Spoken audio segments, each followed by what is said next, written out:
bhakti to the wrong people. We give bhakti to the right people. Unqualified mercy of devotee. So if the fault doesn't go to the Lord, it goes to the devotee. And the mercy of the Lord and his Madhyama Bhakta, that's the solution. Devotee, that's the Madhyama, that's us, is granted the power to give the Lord's own mercy, Kripa Shakti, at his discretion. Devotees, be merciful.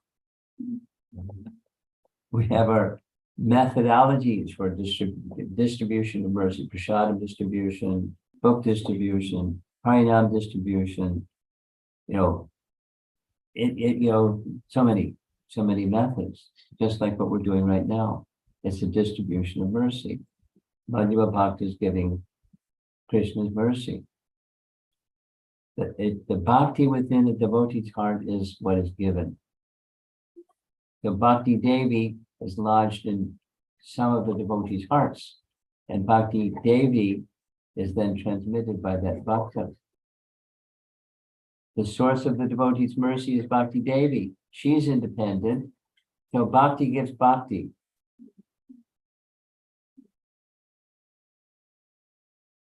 Some of you look puzzled. Are you puzzled? Can we go back? It's not this, not this. Do you need to want to go back to that stuff? No, you're okay. Okay. A Madhyama Adhikari is mandated to discriminate. Thus, that Madhyama, that's us, is the one that gives out the Lord's mercy. And the mercy is Krishna. He's Bhakta Vatsala. He lets his mercy flow according to the indications of the Madhyama Bhakta. That's how bhakti begins. The topic is the stages of bhakti. So a natural question is, how does it begin?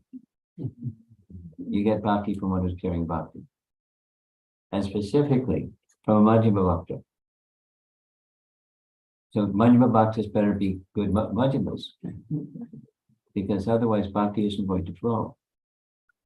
But when the Madhyamas, so if the Uttama may come to the Madhyama position and act as if a Madhyama, and then it really flows, what we Prabhupada did, or what many of our acharyas would do. They came to the Madhyama position. It's like Bhaktisiddhanta. He demonstrated that he had bhakti on the caliber of the highest possible Vaishnava. He chanted for 9 years the same number of rounds that Haridas Thakur chanted every day. Who can do that? Bhaktisiddhanta did. He demonstrated he's beyond Varnashram system. For the mission, he accepted sannyas. After that, he accepted sannyas and acted as a sannyasi, although he's not a sannyasi, like Chaitanya Mahaprabhu, Kiva Vipra, Kiva Nyasi, Shudra Kema. He was on the topmost stage, but he came down to give the mercy. He was requested to give the mercy by his father, who did the same thing, and by Gopishwar Das Prabhuji. So Prabhupada did the same thing. Bhakti is not caused by nishkam karma unless it is a direct limb of bhakti. What's nishkam karma? Nishkam karma, activity performed without a fruitive intention. Bhakti is not caused by nishkam karma unless the activities that one does, nishkam activities, are directly for the purpose of pleasing Krishna. That is bhakti.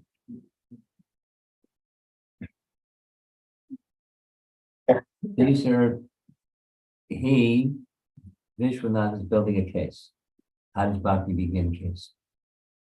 It's not this, and it's not this, and it's not this.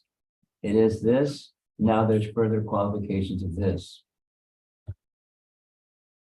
If someone is very capable performing their work, they're living their life without intention of fruitive gain. Bhakti can be caused by such a person, provided they're doing what they're doing for the pleasure of Krishna.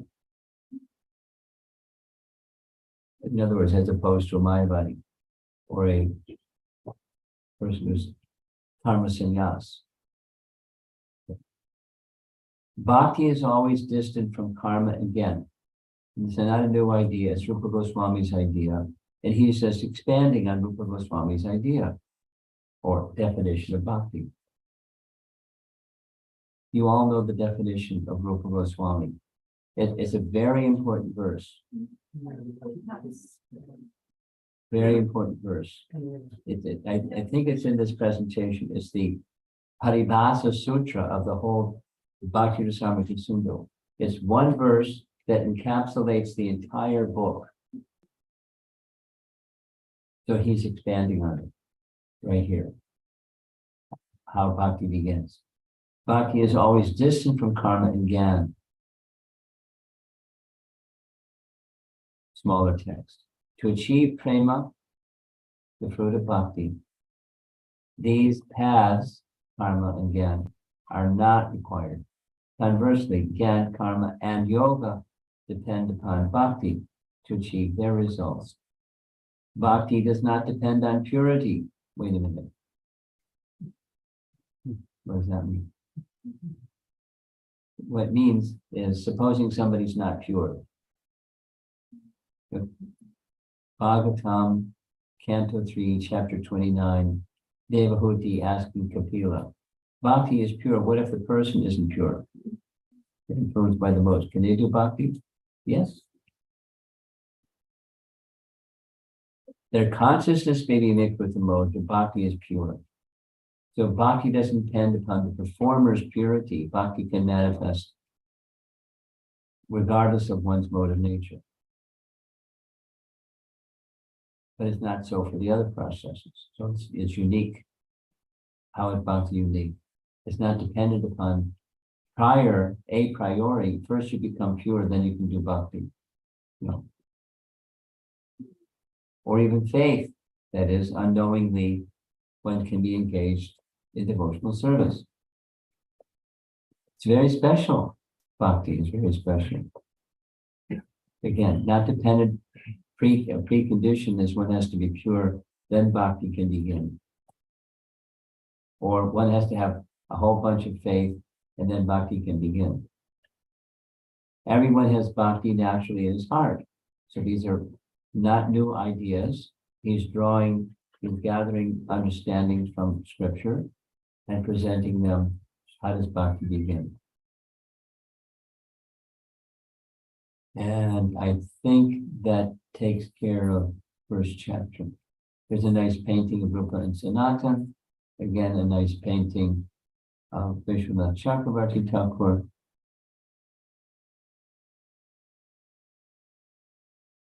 Yeah. A Vaishnava composer of verse named Krishna Das has written the following lines at the conclusion of his translation of Madhury of Kadimbini. Nice appreciation. This is the last slide. Srila Vishwanath Chakravarti Thakur has benedicted the whole world by writing the book Madhury of Kadimbini. In reality, Sri Krishna Chaitanya Mahaprabhu is the speaker of this book. He has spoken it through the mouth of Sri Chakravarti. Some people say that Sri Chakravarti Thakur is an incarnation of Srila Rupa Goswami.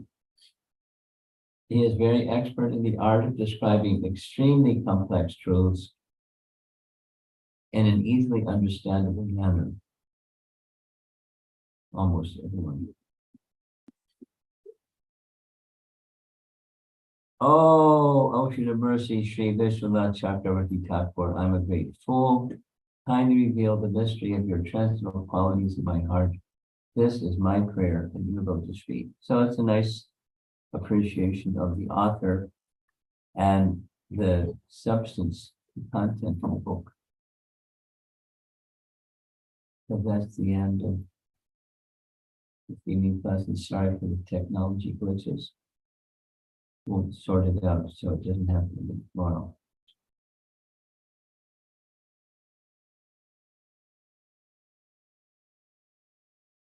So we heard, besides the interruptions, we heard a little bit about his life and his contributions, significant contributions in our line.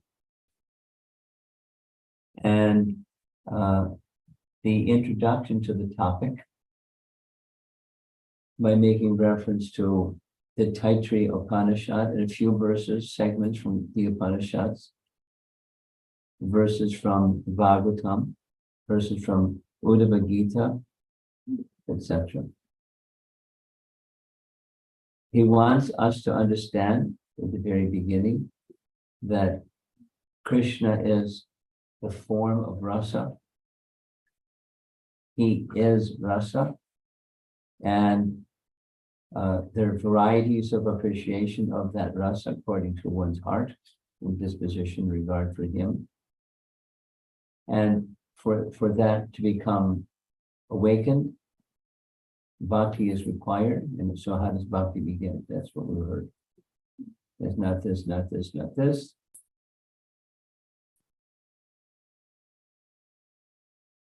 Bhakti is independent.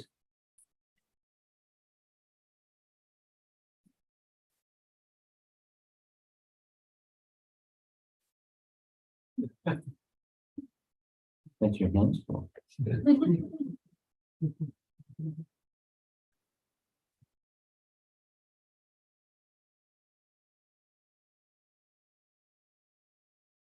Do you two get along? Your sisters, right? Are you friendly to one another? Sometimes. Sometimes.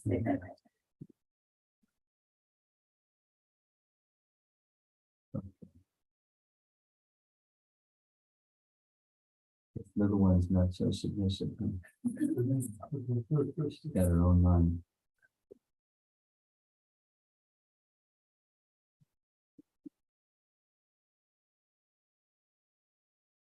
Okay. Any discussion? Yes. Thank you, Maharaj. So Maharaj, would it be reasonable to say that just like how we cannot say that we say the soul is eternal, right? Paramatma is eternal, Krishna is eternal, the soul is eternal. So can we say in a similar terms that bhakti is also eternal? Oh, yeah. As the soul is eternal, bhakti is eternal. Bhakti is in the heart of the soul. Consciousness is eternal. The soul is eternal. Bhakti is eternal. Sometimes manifest, sometimes not. But the question is like, how do we tap into this, right? Like, we know it's How do you eternal. tap into it? Yeah. By the bhakti tap. By removing the covering and awakening the dormant.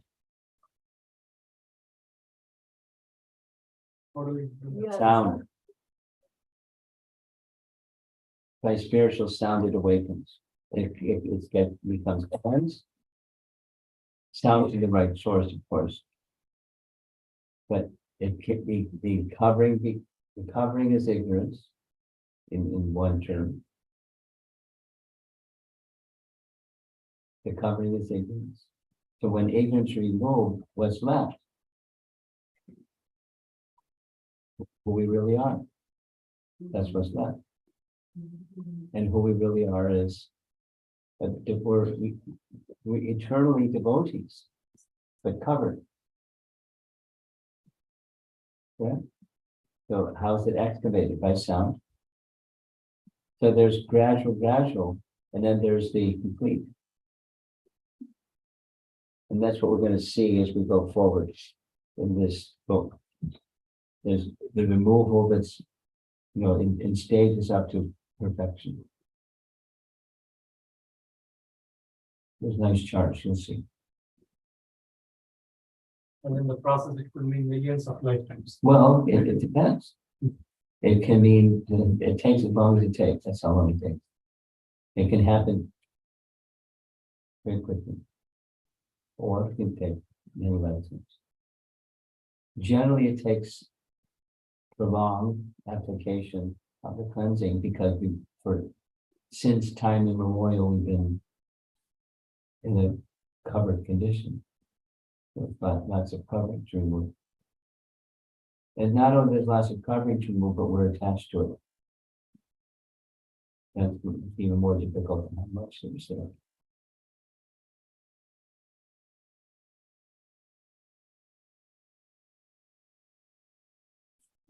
The hands aren't full this now. Wait a while. Okay, go ahead. Just to add to this question, Maharaj, you just mentioned that Speak loud enough so the people in the back can hear. you just mentioned, Maharaj, that it's causeless and it might take. Bhakti is causeless. Yes, it might take as much time as it would take. Yes, right. But when that being true, how do you draw faith that it will happen one day? You want to know what's the foundation of faith? That's your question. Yes. That's a good question. You want to answer your question? Oh, yes, you know the answer. It's intrinsic. Intrinsic means it's already there. Just covered.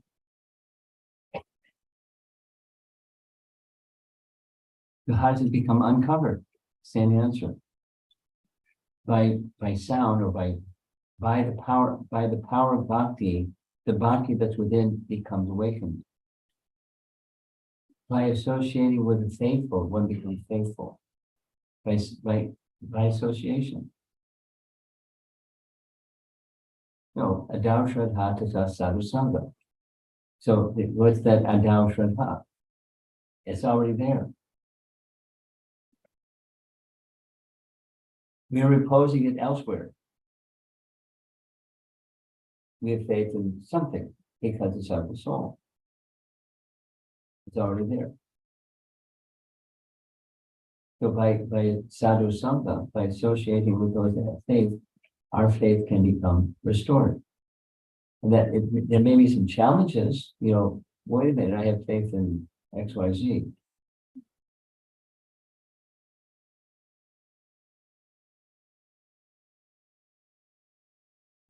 I've been listening to the morning walks and chuckling. The morning walks in Bombay with Dr. Patel.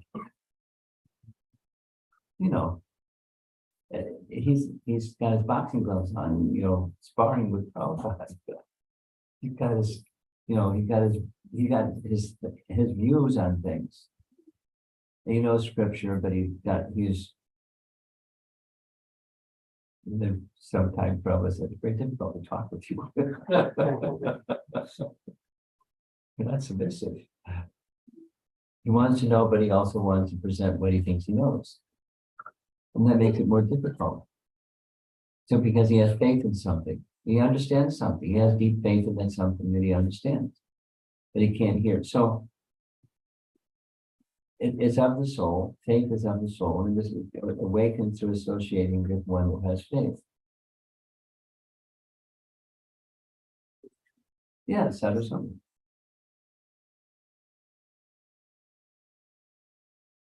Maharaj, if in case I'm waiting for the button. when you mentioned in the other slide that bhakti is not caused because of this, and it is not this, and this. Would it seem to somebody who has got less faith, just like me, that bhakti would be by chance rather than by? No. The answer is, if it's by chance, then we would find, all around towns, people are bhaktas by chance. But that's not how it happens, by chance. In association with whom? One who's carrying bhakti, one who has faith. And they're willing to extend it. Also. You must receive. Yeah. Not something else. Not this, not this, not this. Now, there may be circumstances that make it more favorable for you or for me, any of us, to have a receiver sign instead of semi or off. And those things are helpful, but it doesn't create bhakti.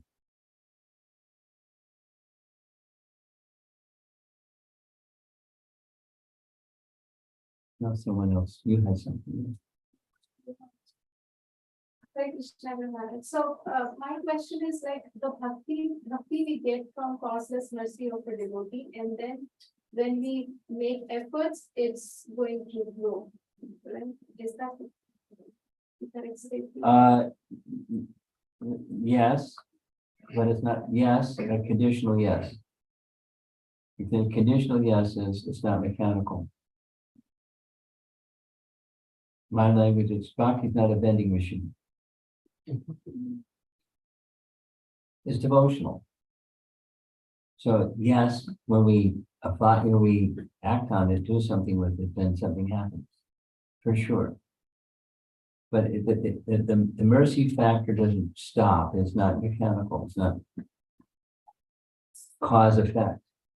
Or that you have to be receiving in order to get the mercy. Yes, and then what you do with it is important. That's what your point is. You receive it, and then you do something with it. So both are required.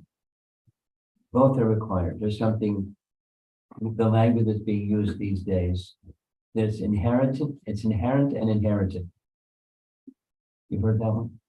Yes. So it's something to receive, and because it's already there, when we receive it, it awakens what's already there. So that's inherent. And then it flows in a regulative, vidhi sadhana bhakti way. It still takes some effort on our side to do the vidhis and consistently do the vidhis and consistently do the vidhis. And then at least conceptually,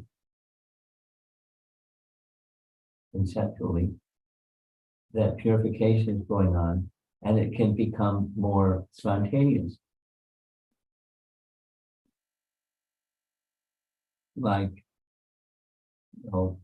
Krishna Janmashtami, and anticipating doing something nice for Krishna Janmashtami.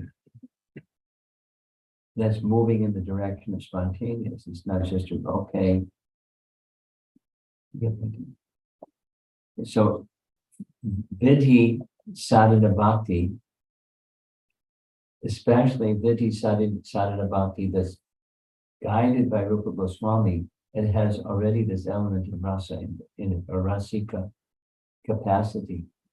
That path is already begun by vidhi sadhana bhakti under the guidance of one who has it. And those who are in our disciplic line, Rupa Goswami received it from Chaitanya Mahaprabhu, and those that received it from Rupa Goswami, they also have it. And so those that get given it starts with the regulative, but then it moves. It has its own life of its own. The potential is there for it to have a life of its own. Now, supposing one slackens, it happens. Then what happens? It's not lost, but it's again covered. Follow-up question, like you Sure. about devotion, it says right either causeless mercy or from your past life. So, as you are saying, if it slackens and we have not done anything, then it stays there. Yes. That's and it may, by association, become awakened again in your next life. Or I'm sure you've met devotees that when they start to take up devotional service, they're in the fast lane. And some people are in the slow lane. Some people are turtles. But from their previous life. So they continue where they left off. But it's just mercy that's not been lost. Just set to the side.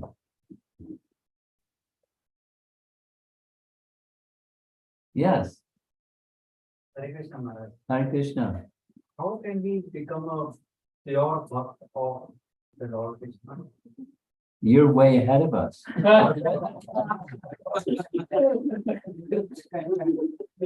That's chapter 9. We're in chapter 1. By following Rupa Goswami, that's a short answer. By being Rupanuga, a follower of one who has that qualification, one can acquire that qualification. We don't imitate, but we follow. And he has given guidelines, follow this way and then this way and successively this way, that way. Vishwanath Chakravarti Thakur is doing a big assist because he's like expanding it and fluffing it out. And it's the same giwik. You're just taking it and showing the strands of cotton over here and over there, and there it is, the giwik again. So our acharyas, successive acharyas following Rupa Goswami, their teaching can help us understand how to get there. And we just have to follow and be careful how we're following. That's a way of saying faith, which faith then starts to mature. How's that? Yeah. Okay. Yes. Alright, so technically, if you have a deep faith in something, do you have a deep understanding of it, or? Not necessarily. I'm just thinking of Dr. Patel. And he had a deep faith in what he was arguing. He was arguing. And he, boxing gloves. He didn't put the same argument this way, that way. He was arguing because he had deep faith in something. He had beans in his ears. He couldn't hear. So it's like something that if you hear that, if you hear like a certain amount of times, it just becomes something that. Then if the possibility is there, but you can keep the beans in your ears, you still can't hear. You probably had the experience trying to explain something ABC, and people, it bounces. They have their own. Because it's starting with your starting point. They have something they have faith in. It's right in Bhagavad Gita. Just as the wind carries aromas, so the mind carries different conceptions of life. And this person's and that person's and the next person's conceptions are different because they're different. I think there's certain aspects of it. You can't live without a conception of life. So we have a conception of life. And that we have faith in that. Or we may be questioning our, that conception. That's a certain kind of faith, or refining of the conception. So materially, it's kind of possible with spiritual advancement. What, I'm not sure what you're asking. It's not that Dr. Patel is a materialist. I'm not picking on him, just because I've been listening. It's really funny hearing him doing his thing. He liked Prabhupada. He looked up to Prabhupada, but he didn't know how to properly engage himself in hearing from the realized source. So, but your question specifically is what materially and spiritually, is it the same? That's your question? Well, primarily yes, but not completely yes. Because spiritual sound vibration has a way of affecting the ear, the mind, the intelligence, and the soul.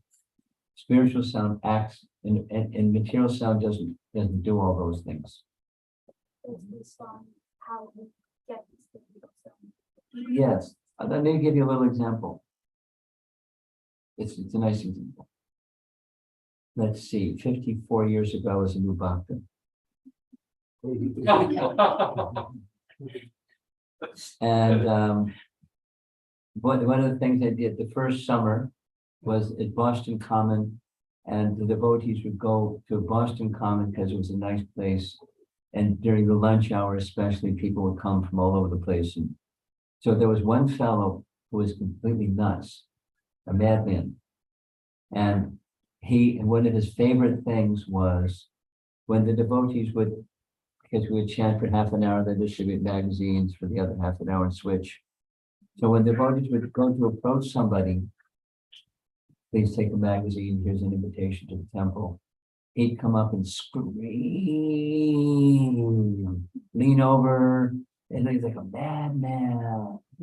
Don't take that. He would rip the magazine from their hand and jump up and down on the magazine.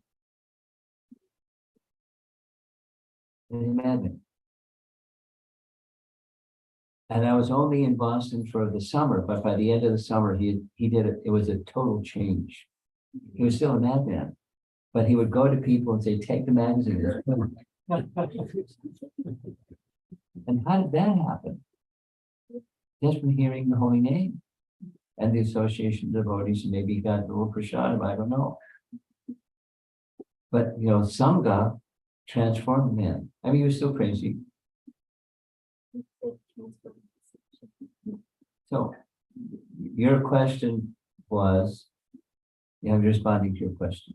Spiritual sound acts differently than material sound. It has the potency to transform. Unlike material sound can also, make a good person bad or a bad person good. Even material sound.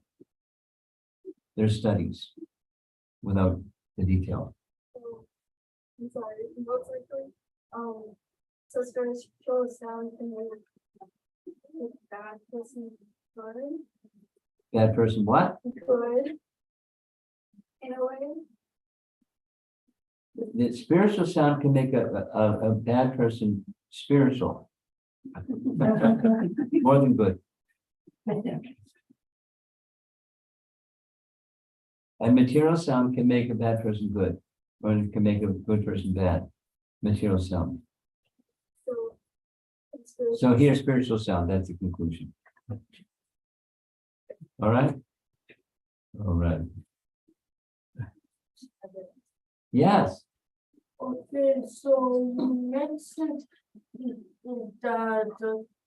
bhakti, that some people can practice bhakti without even knowing what bhakti is. Yes, it's possible. How exactly do they do that?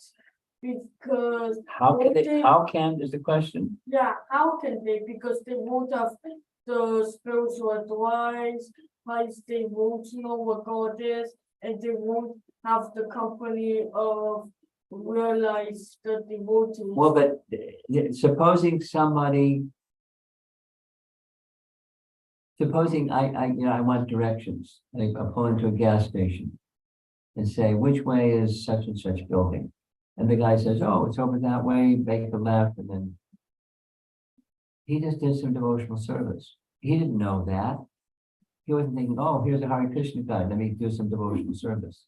It was knowing devotional service. It was some unknowing devotional service.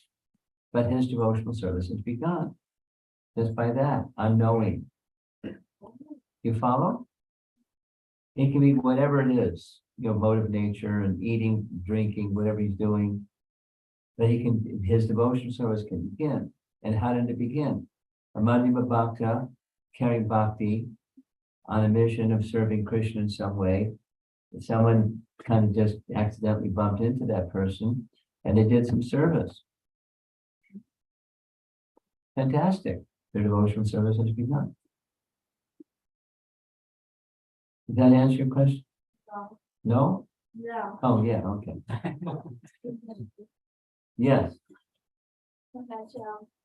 Like I one example that comes in my mind is Bharat Maharaj. Bharat. Yeah, so he was in a like He was really big boy. so he fell down for something. Yes, he did. So in that situation, that he really decides to leave. Or is it- No, so he what turned is his the back. situation that- he turned his back. He decided, I'm going to stop my devotional practice. It's specific.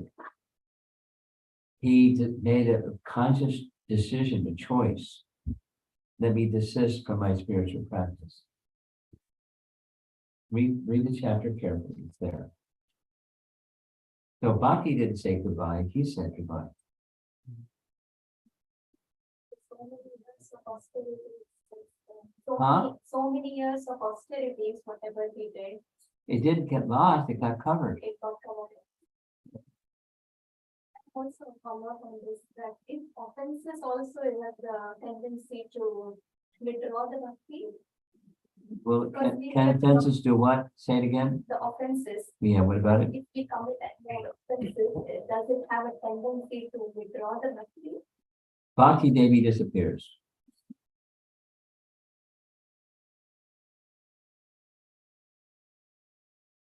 Now Bhakti Devi can come back, but she disappears.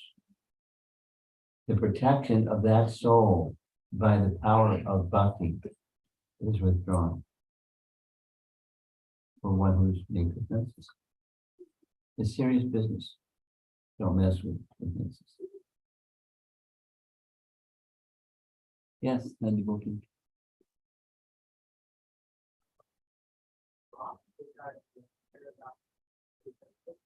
Which one? The cause of Bhakti?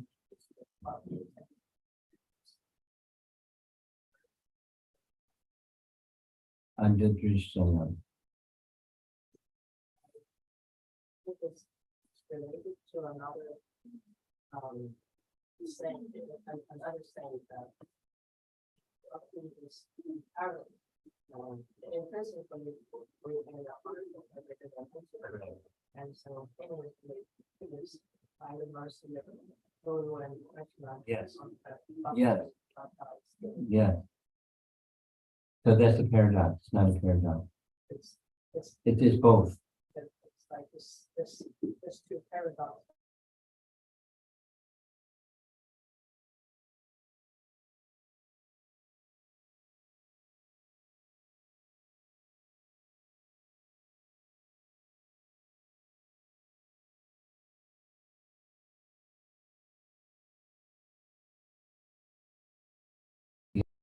It remains covered.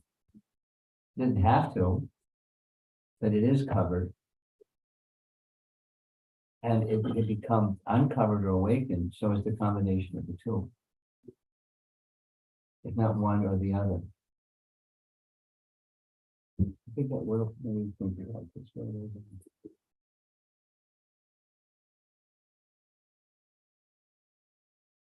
I can't remember, I was in front of a new audience. So I presented this question to the audience and asked them to solve it. And it says this and it says that. The Bhakti Lata Bij, Brahmanda Brahmiti Kona Bhagavanji, Guru Krishna Prasadi Bhai, Bhakti Lata Bij. The Guru and Krishna combined mercy give Bhakti Lata Bij, the seed. And over here, Nitya Siddha Krishna Prema Saja Kabunai. Shabadadi Shuddha Chitte Karat. Bhakti, not just Bhakti, Krishna Prema is already within. So the seed is given and Bhakti is already within. I mean, what's your question? But so what's the answer? What's the answer? What's the answer? Oh, I remember it was in ISV. Because it went around and around and somebody said this and it hit tennis ball back and they said that and hit the tennis ball back. Vaisheshika gave the answer. It's both. It's a combination of the two.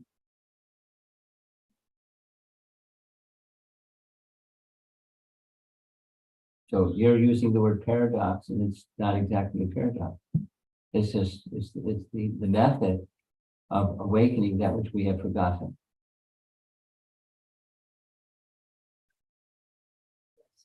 Saying there, these two are related.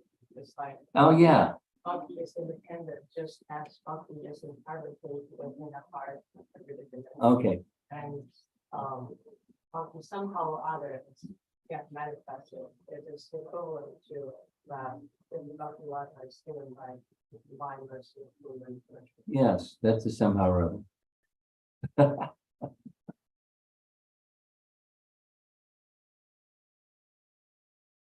But it's not that it somehow or other is an indicator of there's no material cause. You can't point to a material cause, but it causelessly awakens by mercy, because mercy is also causeless. What's the cause of mercy? Krishna.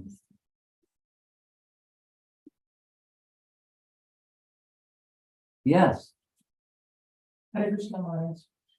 For me, sometimes, whenever I hear that in this case, Acharyas for the dream when he acted, so whenever I hear that, as something comes to my thoughts, like it's kind of a fun fantasy, unreal, something like that. yeah, that people may have fantasies, but Bhaktivinoda Thakur didn't write about a fantasy.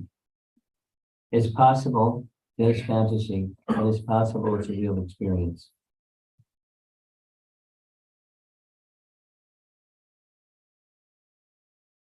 So your binary processor allows you to, there's two possibilities, right? Yes, I just want to, how we can, How can you discern whether it's fantasy or reality? That's what you want to know?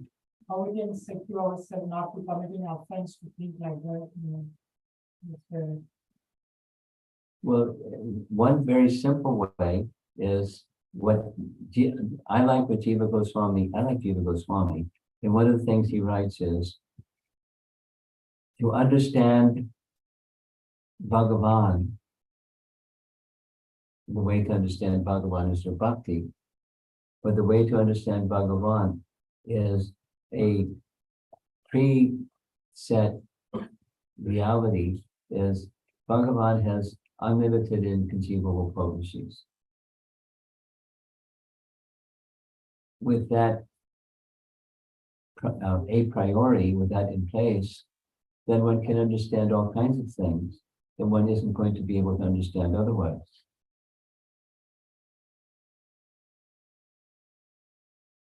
Again, but if Bhagavan has the unlimited and inconceivable potencies, part of that is he can invest those potencies in a devotee, or some of those potencies, and that's Shaktivish. He can invest potencies in a devotee. And it's a piece of cake for him. Really very, very easy. He just, one who's qualified, he can invest potencies in one who's qualified. And then he can manifest inconceivable things. It's doable. For Krishna, it's doable. So, for you, back to your question, when there's acknowledgement that Krishna has unlimited inconceivable potencies and he can invest some of those potencies in someone who's dear to him, it's easy. At least in principle. And then, so now the next question, how to discern what's phony and what's genuine? That's another thing, but it's certainly possible. Then you have to see what the consistent character of that person to repose some confidence that it wasn't just fiction or imagination, but an actual event.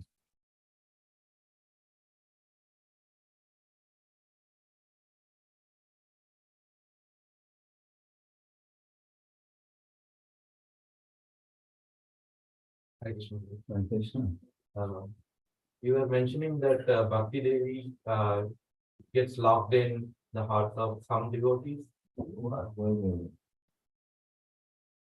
did I say? You're saying that I said? Bhakti Devi gets locked in the heart of some devotees. I don't know if I said that.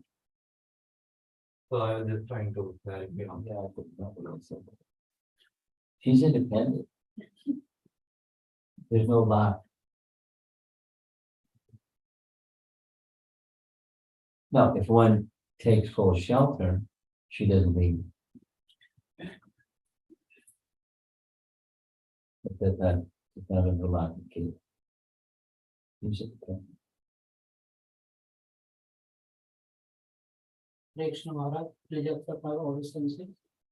Maharaj, like you mentioned that Uttama Dekari and Madhyama Dekari, like Prabhupada, comes down from the Uttamaadhikari to Madhury to preaching purpose. Yes, So will it affect on authority also like when it comes down from high to medium level?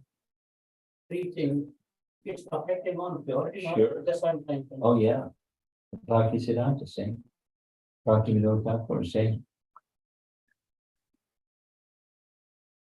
So like when affecting on bhakti, so is it like any position changing, like when we say, okay, I can go to the Vaikuntha, but for preaching purpose, somebody just comes down, so it's affecting that position, Maharaj, or how to understand? Do you understand his question? Like the preaching purpose, some devotee, the Uttamaadhikari, and he's saying that, okay, I want to just position like the purity, he the totally pure, but it comes down the medium level, medium. He didn't lose his purity when he just, the function changes. Okay, Let's do it again. So, because I'm not clear what you're not. so clear I'm on. trying to just understand you got my question correctly, like purity, that affect comes down purity also? No. The duties and the behavior and the conduct, the function of a Uttama Adhikari sees everyone's a devotee except himself. But for the sake of preaching, he comes to another position. Purity isn't lost. Realization isn't lost. Potency isn't lost. Spiritual force, spiritual Shakti isn't lost. But it's performing a function. That's a Majjhima function. In his case, in Prabhupada's case, because he was instructed to do so. Now, he was acting as if he was not a qualified person. But he was a qualified person. Okay. Okay. Okay. I think we're done. One more. You have the last question. My question. So I have a question like if a devotee starts his devotion and he's earning his daily bread like honestly, and after chanting for a decade or so, then he gets opportunity. So the devotee chants perfectly and reads and does everything, all the services, and then he goes on a bad behavior. Then what does that mean? How do we understand that? What does that mean? It means that submission slackened. Bhakti Vinod Thakur's language. It means that submission slackened.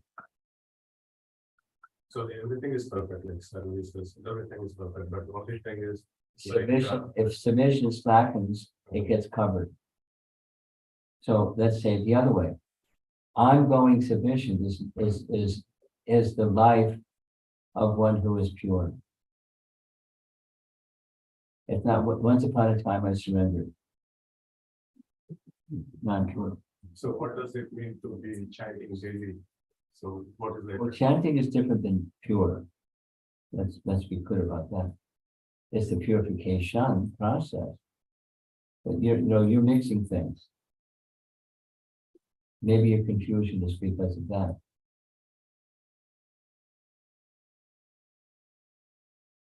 It's not just because someone has chanted for 10 years, the bell rang, and now they're an Uttama Adhikari. It would be nice if it was so simple, but it's not. It's not mechanical. Not mechanical. And just like saying, that I'm going to Golok. So. Go to book, see you later. Send me an SMS. So here I have a question. When you're saying submission is lacking, so is submission more important? Slackens, I said, not is lacking. If submission slackens, or say it the other way, if submission does not slacken, the trajectory can continue. But supposing submission slackens, Going down. therefore I said, even in the topmost stages, it's not that now I can coast on my credential. I surrendered 10 years ago. So now I'm up there. It's an ongoing submission. Okay? That's very simple.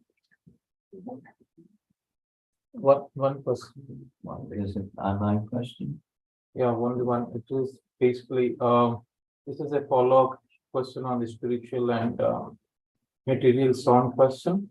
If a devotee is more inclined towards listening to the material sound, like, but it is a spiritual voice, like having a Ramayana, Mahabharata, is it recommended or not? The question is, if I'm inclined to material sound as opposed to spiritual sound, is it okay? Is it okay? Well, the result is certainly going to be different. So it depends on what you mean by okay.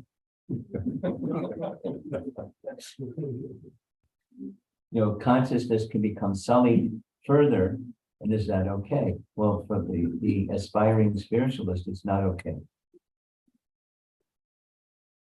But for the materialist, it's just fine.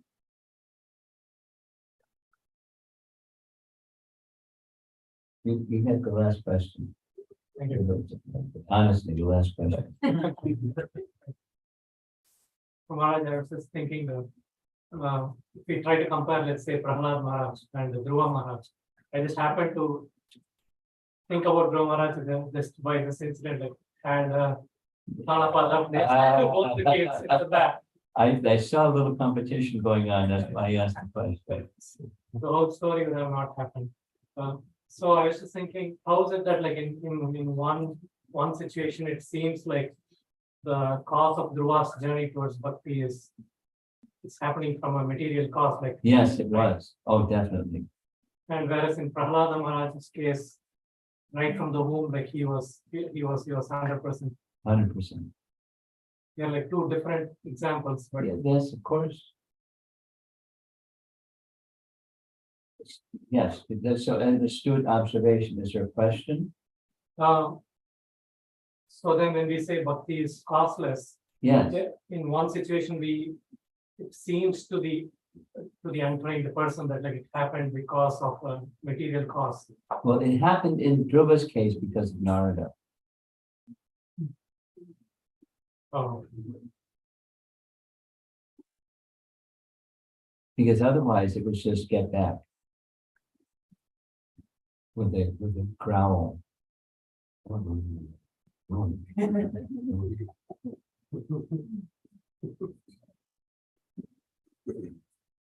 And Narada said, give up that mentality. Your mother said Vishnu, but Vishnu, that's not how you get Vishnu. Let go. I can't let go. I'm shut you. On, keep it.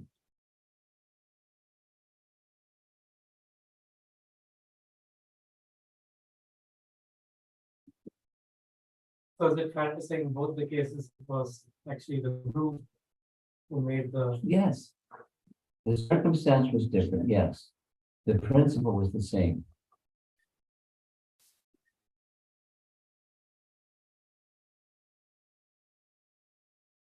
Now, there's some further detail. A further detail is when Prahlad is offering prayers to Lord Nrsimhadev. Look it up, Canto 7, Chapter 10. Prahlad says, you sent me here. You, Vishnu, Lord Nrsimhadev, you sent me here to this world to teach the way of pure devotional service.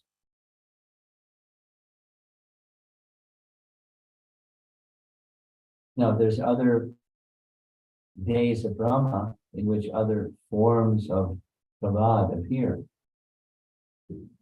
described in other Puranas, but the one that's in the Bhagavatam is that one.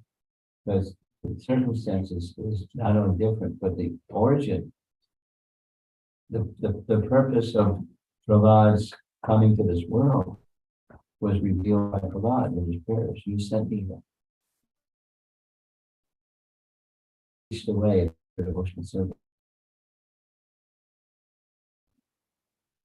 Mission accomplished.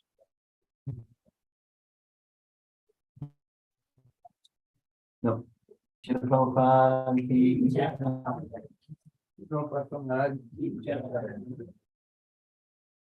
We'll make our best effort to not have technology problems tomorrow. And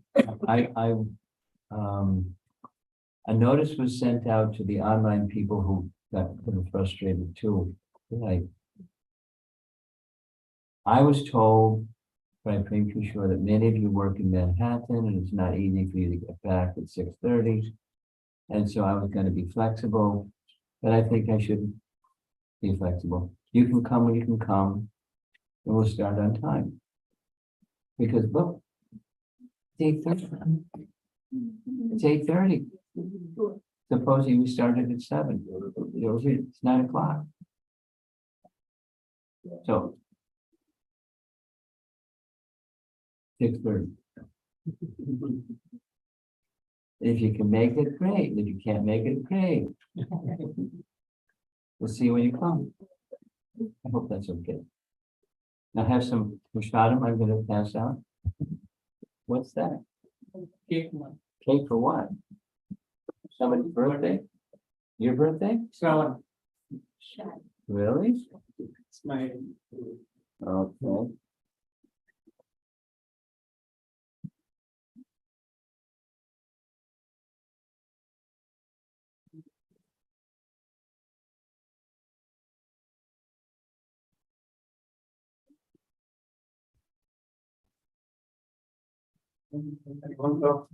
My nephew's birthday.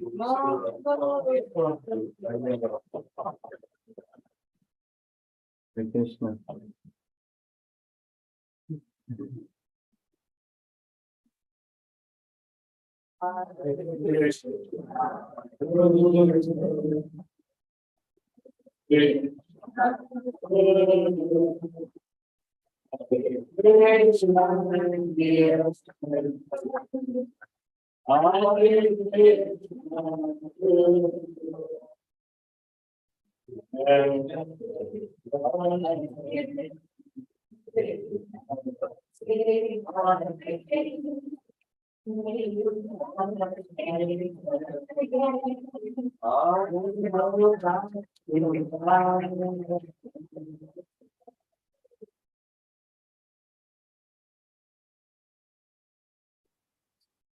Thank you for explaining.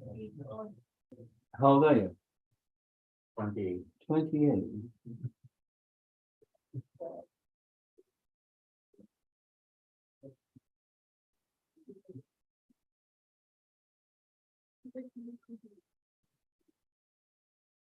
Okay.